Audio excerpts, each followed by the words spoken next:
Marty Van Ravensway, Commissioner Precinct 2. Gary Fickus, Commissioner Precinct 3. Here. J.D. Johnson, Commissioner Precinct 4. Here. Constitutes a quorum. Thank you. Commissioner Van Ravensway will join us in just a few minutes. Our invocation this morning is going to be delivered by Dave Barrett, our chaplain in the Sheriff's Department. After the invocation, please remain standing for the pledges. Shall we pray? God, we are a fickle lot. The cold weather we complain of in this season is what we prayed for in the August heat. The rain we complain of having too much of is what we wished for in the middle of drought. Even when our national greed has reduced us from total affluence down to only having more than enough, we have the audacity to ask you how you could have allowed this to happen. No, we are seldom happy and we are so prone to complain. So please hear us for this one shining moment before we can complain that we are too full, before we get angry at players for doing what we would never do and officials for not seeing what we plainly saw, before we find ourselves in the midst of the aggravation of our happy holidays and the other shoppers drive us to distraction, before we get back to being ourselves, please know that we are truly thankful for all your blessings, and that in our heart of hearts, we are aware that to your grace, love, and mercy, we are truly obliged. Amen. Amen. Pledge of allegiance To the flag of the United States of America and to the republic for which it stands, one nation, under God, indivisible, with liberty and justice for all.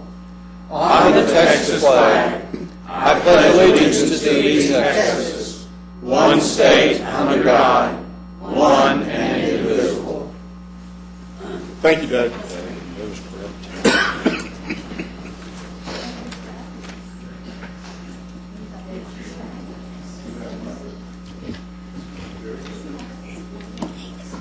Mr. Manius. Members of the Court, we have two announcements today. The first is under the Administrator section, item 9A11. This concerns a construction contract in North Richland Hills. There's a revised court communication. The total amount available was off by 5 cents, and we've made that correction. And so we have a corrected court communication in the electronic file and also in the paper file. And then, under purchasing, item 9I9. This concerns purchases through Progress Software Corporation. We're going to ask that that item be held for 1 week. Thank you, Your Honor. Thank you. Court, you have before you the minutes of our November 17th, 2009 meeting. Move approval. Second. We have a motion and a second. Any discussion? Please vote. Motion passes unanimously. Proclamations. We have a Commissioner Fickus. Thank you.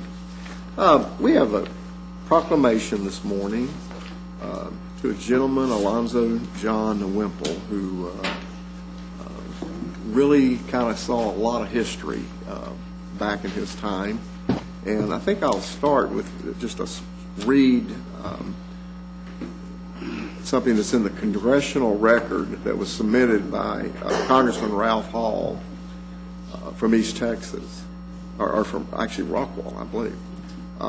Mr. Hall of Texas, Madam Speaker, I rise today to honor the life and accomplishments of Alonzo John Wimple, who enjoyed a long and memorable career as a railroad engineer and fireman, much of which was spent in Bonham, Texas.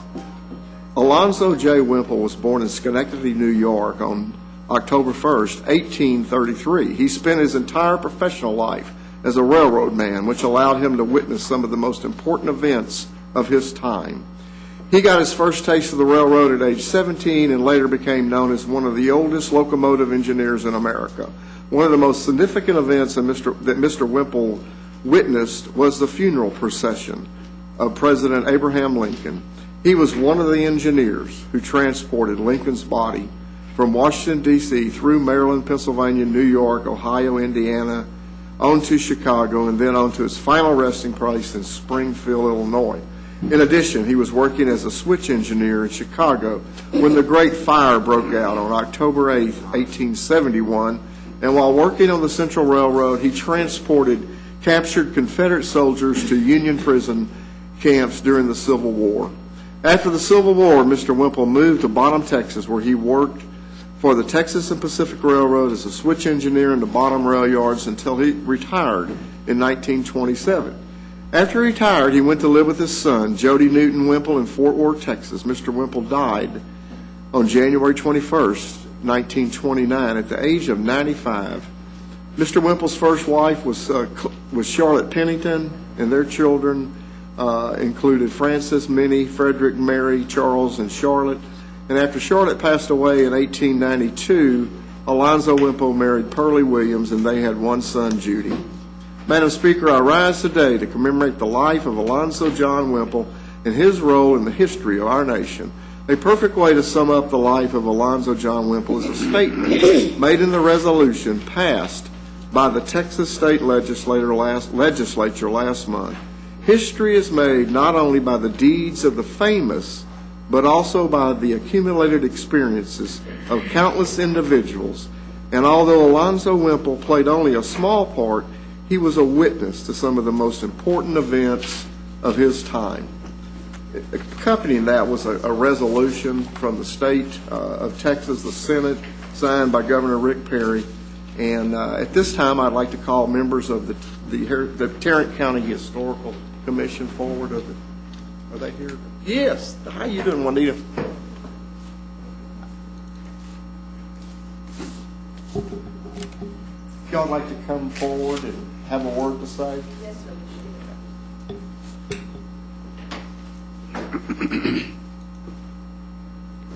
Your Honors, I'm here to present these resolutions to a man that is one of 120 engineers that took part in the funeral train. None of these gentlemen have never been recognized. Mr. Wimple is the first, and he will not be the last. It is my determination to make sure that every one of them is recognized. And I am here, as I said, to present both resolutions to the city of Fort Worth, the county of Tarrant County, and to the state of Texas. Thank you.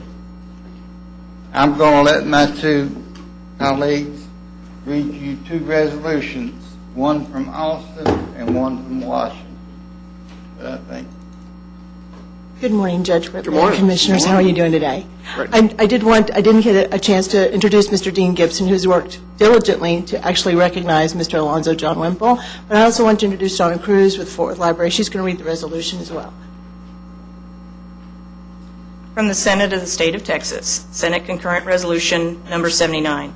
Whereas the year 2009 marks the 80th anniversary of the death of railroad engineer Alonzo John Wimple, who spent much of his career in Texas and died here in 1929. And whereas Alonzo Wimple was born in Schenectady, New York on October 1st, 1833, and spent his entire professional life as a railroad man working throughout the United States. During that time, he was present at many significant historical events of that era. And whereas, while working for the Illinois Central Railroad during the Civil War, engineer Wimple transported captured Confederate soldiers to Union prison camps. And whereas, in 1865, Mr. Wimple joined the elite group of engineers who piloted the funeral train of President Abraham Lincoln, which transported Lincoln's body with stops for viewing from Washington, D.C. through Maryland, Pennsylvania, New York, Ohio, and Indiana to its final resting place in Springfield, Illinois.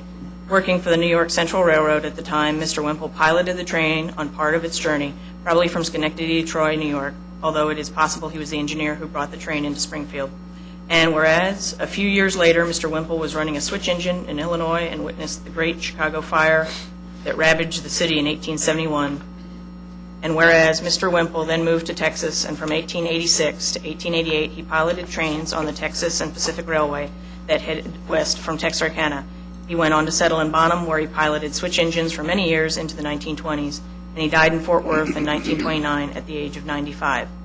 And whereas history is made not only by the deeds of the famous, but also by the accumulated experience of countless individuals, and although Alonzo Wemple played only a small part, he was a witness to some of the most important events of his time. Now, therefore, be it resolved that the 81st Legislature of the State of Texas hereby commemorate the life of Alonzo John Wemple and his role in the history of this state and nation. Signed, Rick Perry, Governor of Texas. Thank you.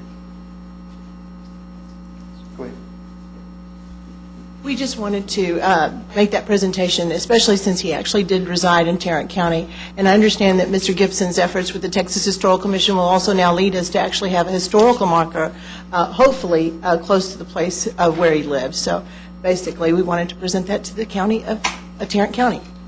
Thank you very much.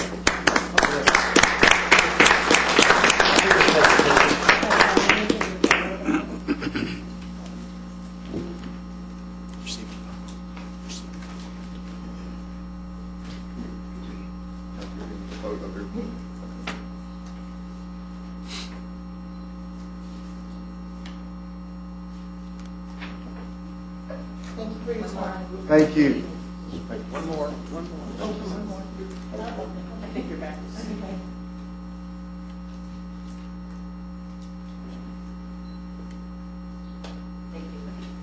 And Commissioner, I'm assuming you're moving to receive and file then? Yes. Second.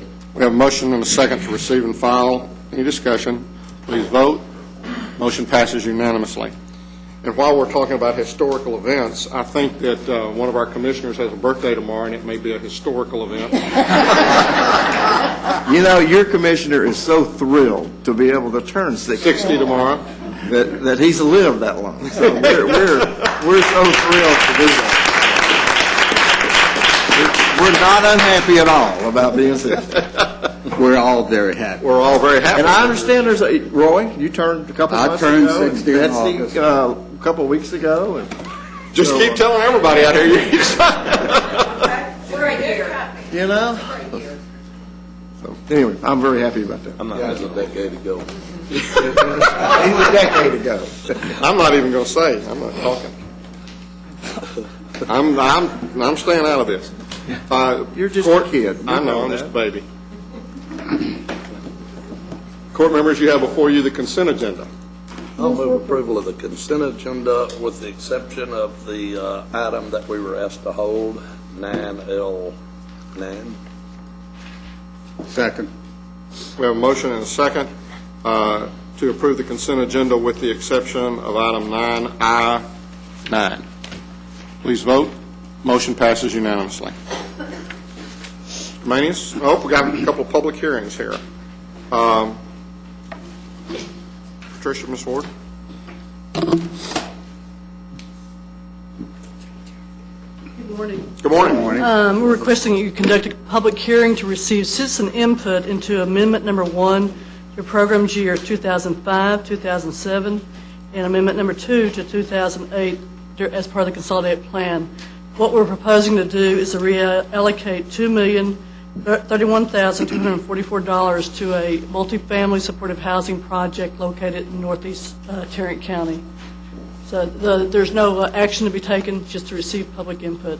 Thank you. This is a public hearing. Is there anyone present who wishes to speak to this matter? None appearing, then I will close the public hearing. No action at this time? Is this the CEC? Yes, it is. So as we move forward, when their funding comes into place, then we'll come back to Commissioners Court before we spend any of the money. Okay. Thank you very much.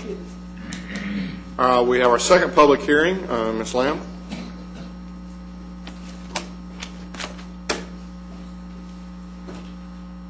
I'm here today to request that Commissioners Court consider the placement of a stop sign on Molly Line in the Mandalay Bay subdivision located Hopper Road. There's currently no traffic control at this intersection. The county engineer is recommending the installation of a stop sign. This is a public hearing. Is there anyone present wishing to speak to this matter? None appearing, then I will close the public hearing. Move approval to install the stop sign on Miley Lane in the Mandalay Bay subdivision. Second. We have a motion and a second. Any discussion? Please vote. Motion passes unanimously. Thank you. Thank you. Your Honor, members of the court, we have 4 additional items to bring to you this morning. The first one, we're requesting that the court approve the acceptance of a JAG award from the Criminal Justice Division of the Governor's Office. It actually funds 4 different grants that are in your court communication. Move approval. Second. We have a motion and a second. Any discussion? Please vote. Motion passes unanimously. Members of the court, on item number 2, we're requesting that the Commissioners Court rescind court order number 105426 and then approve the purchase of real property by the Tarrant County Hospital District from the Fort Worth Transportation Authority as described in your court communication. We had previously approved this purchase. There were two modifications to the contract after we had approved it. What we're simply doing is rescinding the first order and requesting approval of the property. Move approval. Second. We have a motion and a second. Any discussion? Please vote. Motion passes unanimously. Members of the court, on item number 3, this is a request for an exception to the county's travel policy. It's an in-region travel by Texas Agri-Life Extension. This is one that they actually called our office on. The meeting itself was in Commerce, Texas, and the individual had to leave at 4:30 in the morning in order to get there on time, and we're requesting that the Commissioners Court approve this exception. Move approval. Second. We have a motion and a second. Any discussion? Please vote. Motion passes unanimously. Finally, members of the court, on item number 4, we're requesting that the court adopt a court records preservation fee in the amount of $10 as agreed upon and requested by the district and county clerks for each new civil case filed in a county statutory court or district court beginning January 1st, 2010. Move for approval. Second. We have a motion and a second. Any discussion? Please vote. Motion passes unanimously. Thank you, Your Honor. Thank you. Mr. Bartel. Good morning. Good morning. We have before you the quarterly investment report for the quarter ended September 30, 2009. I would ask for its approval. Move approval to receive and file. Second. We have a motion and a second. Any discussion? Please vote. Motion passes unanimously. Thank you so much. Thank you. Ms. Glenn.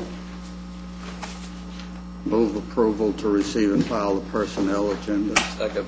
We have a motion and a second. Any discussion? Please vote. Motion passes unanimously. Thank you. Good to see you, Ms. Glenn. Ms. Brewer.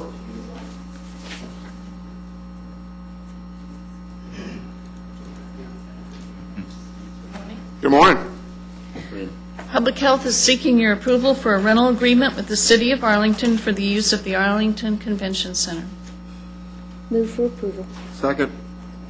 We have a motion and a second. If we don't approve this, does that mean you have to call them and close down? Mm-hmm. Any other discussion? Please vote. Motion passes unanimously. Thank you. I understand those have been going well. Thank you for all your work on that. Mr. Beecham.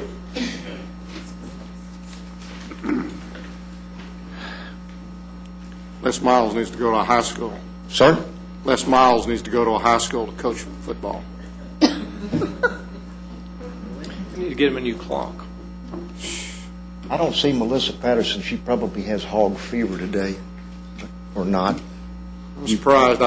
You might Sunday. I wasn't looking forward to seeing her. You might Sunday, or not. What's Arkansas's record this year, do you know?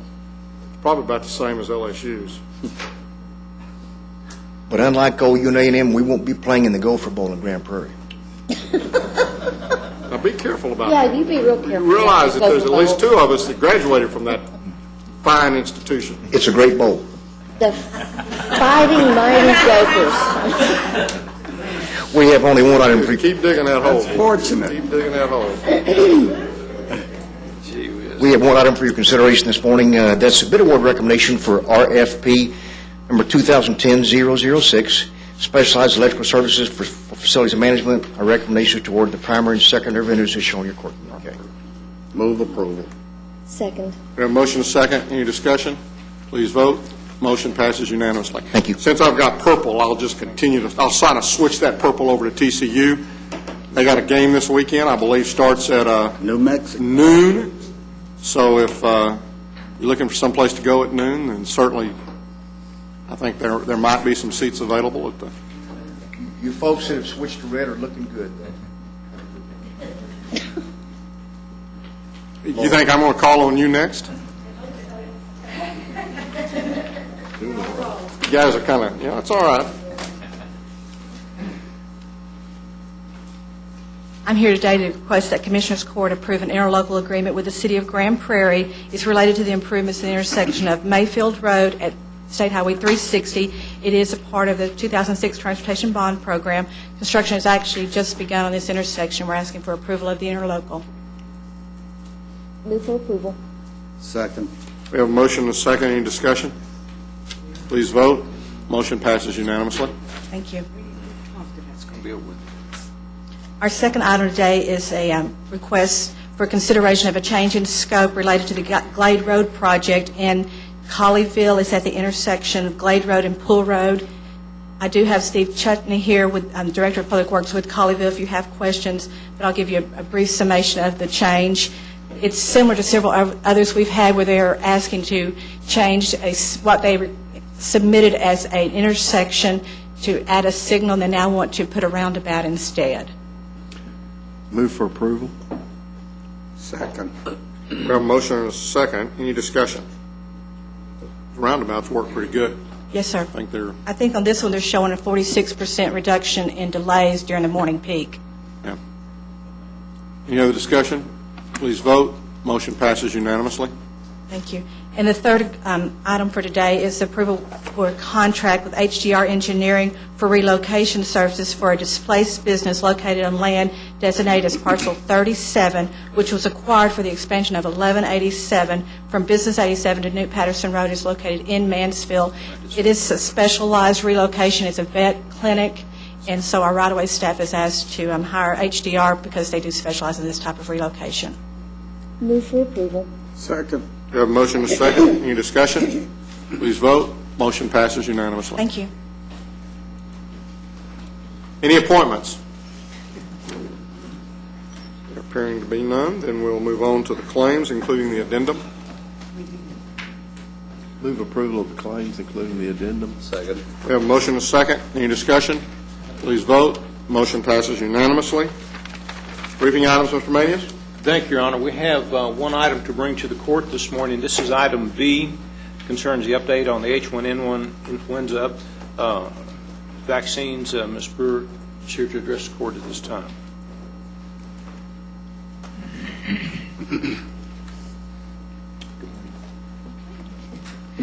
All right. Several things to share with you this morning. First of all, as you know, we had a mass event last Thursday at the Resource Connection. It went very well. We gave 2,186 doses of H1N1. We also assisted the city of Mansfield on Saturday with their event, and again, that was their event, and 1,308 doses were given on Saturday. Great. Right now, we have opened the doors in Arlington for that event from 10 to 5. That's at the Arlington Convention Center. This morning when the staff got there, there were 50 people in line, so we encourage people to seek that event out if they so choose. There's no cost, there's no appointment, and we are still working with all of the target populations for those events.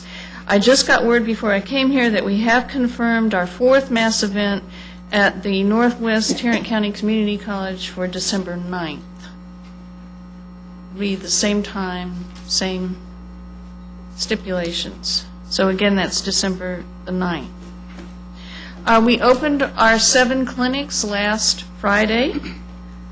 We did 1,901 H1N1 vaccines on Friday. Yesterday, Monday, we did 1,386. This morning, as of 9 o'clock, we had done 200. So again, all 7 locations are open, no appointments are necessary, there's no charge, and we're serving all of the target populations. Again, those clinic locations are the Arlington Public Health Center, Bagsby Williams Public Health Center on Miller, LeGrand Plaza, Northeast Public Health Center on Brown Trail in Bedford, Northwest Public Health Center in Lake Worth, Southwest Public Health Center in Granbury, and the Watauga Public Health Center in Watauga. I did want to mention that since we now have enough vaccine, we have started to use our contract staff. This was part of the plan all along, using the funding that we received from the state for the H1N1 event. The contract employees are nurses and administrative assistants who are augmenting our regular staff out in our clinics so that we can serve more people more speedily in our clinic settings and at our events. We continue to provide our other services in our clinics as well, including regular immunizations. We also, in addition, with the funding, the preparedness funding, have a plan to hire as many as 24 temporary positions. Many of those are already in place. Some of them are management level positions to help us with all of the contract employees, with all of the events, with all of the clinics. There are just a tremendous amount of logistics that go into scheduling all of this, making sure the supplies are there. We're still having to go through every shipment of vaccine to see what we've gotten, and that means what types of vaccine and how it's packaged and what supplies have come with it or have not, and that takes a lot of time. I will say that next week we are anticipating opening our 6 storefront locations, and we will announce those when we're ready to open. But again, they are geographically placed all over the county.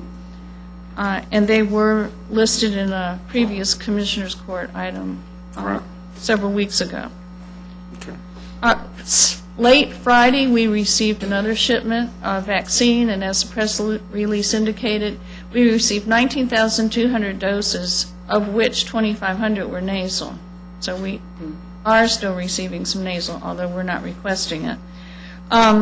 It's just more difficult to get that to the right population in terms of mass events. So that brings us to a total of 27,000 doses, and again, we're giving that out even as we speak. We have also been notified that we will be receiving a shipment next week, and that amount is 8,700 doses in vials and 3,100 nasal mist. So there's more nasal mist, but we probably won't receive that until late next week. We're also seeing good movement in the private sector. Looking at the reports we're getting, they're continuing to order and be shipped additional amounts. So I think there is quite a bit more vaccine in the county, and I hope people will continue to seek it out and receive it, particularly if they're in the target population. And again, just a reminder that as we're traveling over the holidays, to observe the 6 steps of prevention. Any questions? I'd just like to ask you to make sure in future news contacts, press releases, that people understand that the vaccine available in the public health clinics and in the storefront locations will be available all the time. And it's not just a one-shot, one-day event. Yes. I think, well, bad pun. One-time event. I think people have gotten confused. We've gotten them used to these shot events that are just one-day events. and they don't realize that the vaccine is available in the clinics and will be available in the storefronts As long as the supply as long as the supply lasts, every day until the supply. So just to repeat what you just said, and to make that point, we do have the vaccine in all 7 clinics right now. It is available. You can go and get it if you're in the at-risk population. And the storefronts will have it next week as well. No appointments, no fee. Right. Correct. All right, any other questions? Thank you, Lou. Thank you. That it? At this time, Your Honor, yes. The Commissioners' Court will now recess open session and proceed to closed session to discuss items exempt under Sections 551.071, 072, 074, 076, and 087 of the Texas Government Code. I'm going to tell people that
Is right here. Are you going to?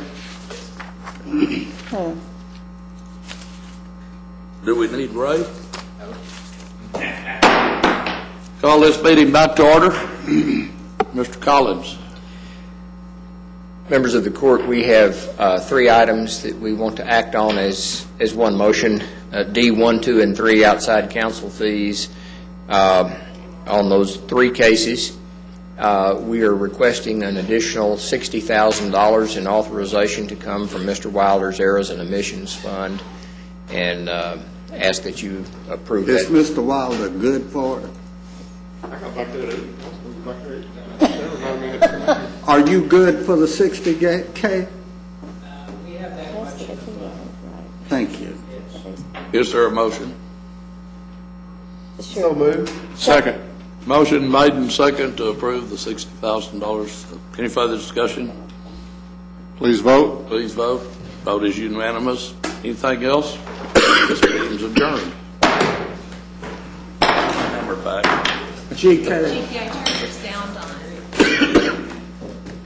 GK. Yes. You want to take Shanna out of her misery and let her have a conference room for the TRV meeting on the 10th? Sure. Oh, yeah, that's fine.